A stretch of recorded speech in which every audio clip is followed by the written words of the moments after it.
I'm going to try to make an orange cake because I got 10 pounds of oranges for $5 and I want to do a little something with them, and I'll probably find a canning recipe for them too. What I'm using is just a white cake mix. We've reamed out some oranges to get some juice to replace the water. I've got orange zest here, and that's the bowl of oranges that we've got left. We've been eating them. They're really good. And this springform pan, something I picked up at a flea market. There were 2 in the box. There was supposed to be 3. And I didn't look, so that was my fault. But there were 2, and they look like they're brand new, never been used. And they're like $4. Yeah, it was like $4 or $4.50 for the 2 of them, so it's still not a bad deal. I'm out of parchment paper, so I'm going to butter the pan really well and use my cake mix instead of flour to help prevent sticking. Okay, I'm getting ready to butter my pan.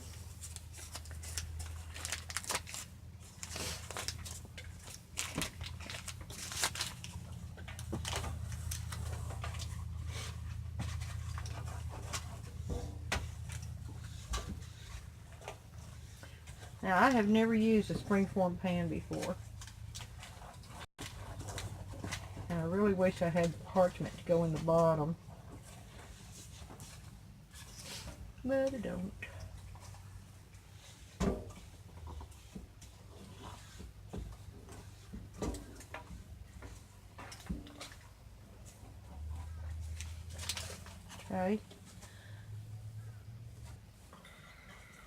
Okay, got my pan all buttered up the sides and everything.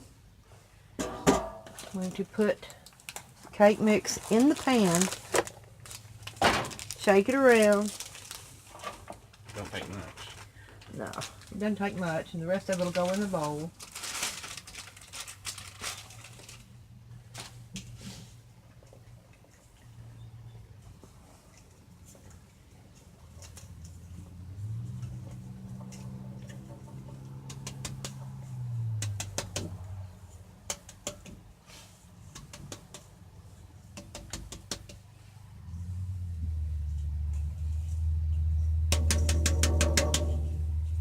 Okay, now, buttered and floured. When you use cake mix for your flour, you don't get any of that raw flour taste on the bottom of the cake. You get whatever your cake mix is.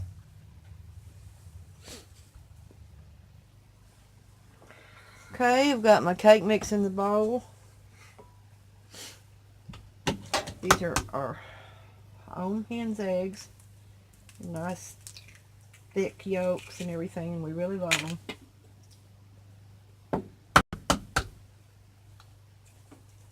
Three eggs.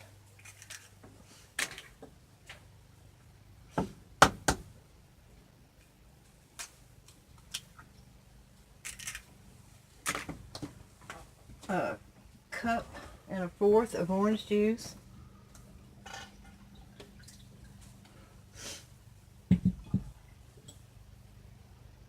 And the zest from one orange.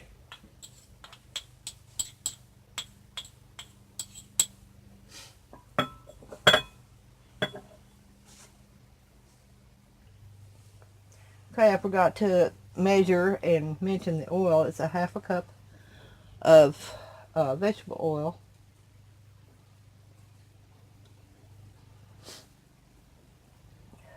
I'm going to get started with a spoon stirring it, so I can break up the lumps better. And then I'll finish off with my manual off-grid mixer.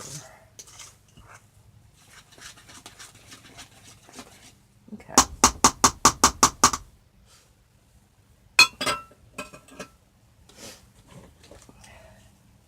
We've used this for a long time, and every time we go to flea markets we look around at these, but they're never as robust on the gear as this one is. They bind up. Yeah, they bind up real easy, and the gear is just really thin. So this one has worked out really well for us. So I'll bring you back whenever I've got it mixed up. Okay, I've mixed it all up. I just want to do a little reminder here. Anytime you're using fresh fruits and vegetables, I'm sure you've heard all the recalls lately, read about them. Please wash your produce. That'll get rid of a lot of the contaminants on it. It won't help anything like the meat that's been recalled, but your produce, a lot of it, people are sick because they're not really washing their items. So whatever dirt is on there, if you cut into it, your knife blade is carrying the contaminants right through to the middle. Alright, now I've got my pan filled and I'm about to put it in the oven. Okay, I've got my oven preheated to 350. Hey, start it over because I had this going still. Well, okay, I've got my oven preheated to 350. I don't know if you can see there's a butter knife laying on the oven rack because my stove is not quite level. And I would like for this to come out pretty level. So let me get my cake pan in here.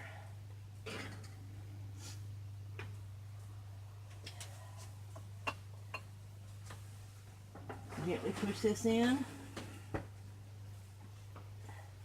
Close the oven and I'll set my timer for 25 minutes. Okay, the cake is done. I know you can't see it down there. I'm going to get it out of the oven, put it on this rack. It's still a little uneven, but it's better than normal.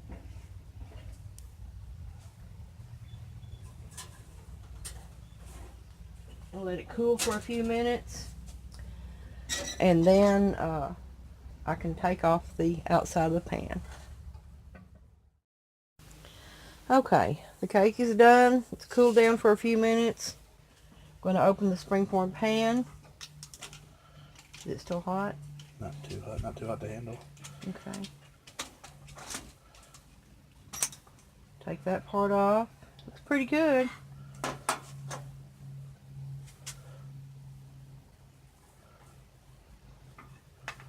Alright, so that's the whole bottom of the pan on there right now, and it's okay. Now, It's still too hot. it's still too hot to put the glaze on. I'm going to show you in a few minutes how I make a glaze to go on it. Okay, the cake is fairly cool. I used a chopstick to poke a lot of holes in it because I want some of this glaze to go down in it. And now I'm going to zest it. Zest this orange, which I have washed, so I can have some zest in the icing, the glaze.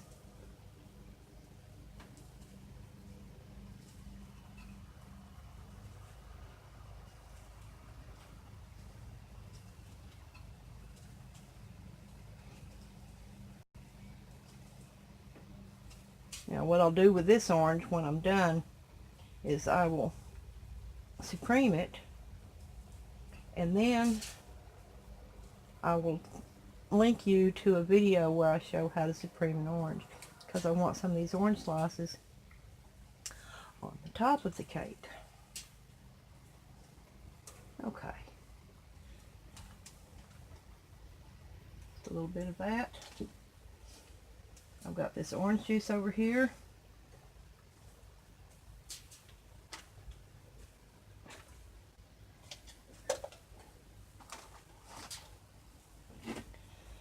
And I'm just going to mix in a little bit of orange juice at a time till this gets to be a nice, well, somewhat run consistency.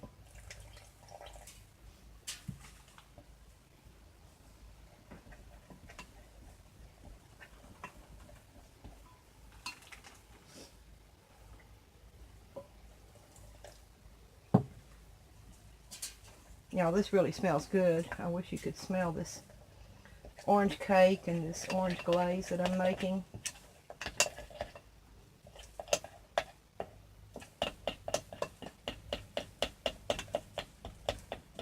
Get all the lumps out.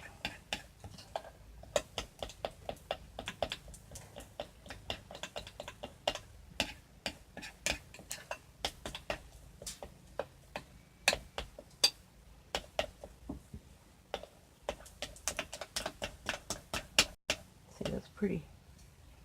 Just because I just want to drizzle it on there. Cake is still a little bit warm.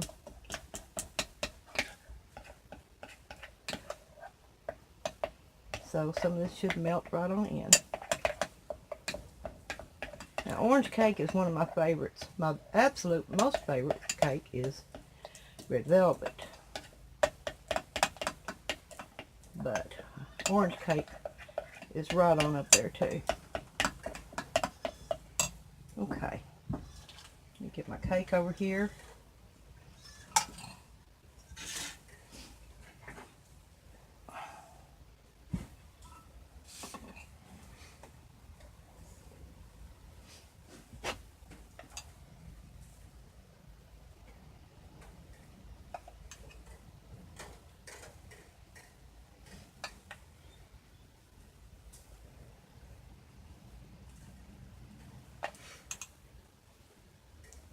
See, it's going down in the holes pretty good.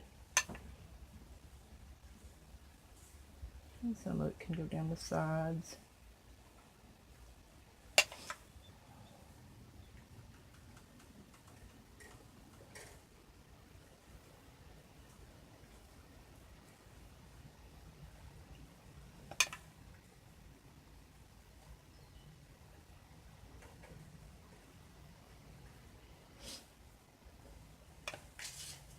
Yum, yum.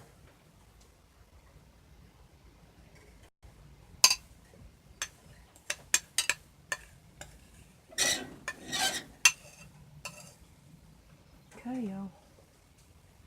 There it is. Orange cake made from fresh oranges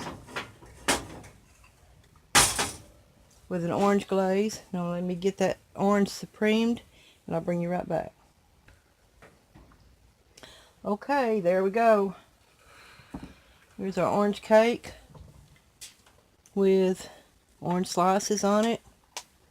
Still warm from the oven somewhat. And we are ready to eat. And there we go. Nice slice of orange cake. Homemade, mostly. Just use a cake mix. But that's easy enough to do. And you don't have to use a springform pan. You can use a 9x13 pan or anything. Thanks for watching. Okay, there's the cake. We've already cut a slice out of it. And it looks really good. And we're about to enjoy it. Thanks for watching.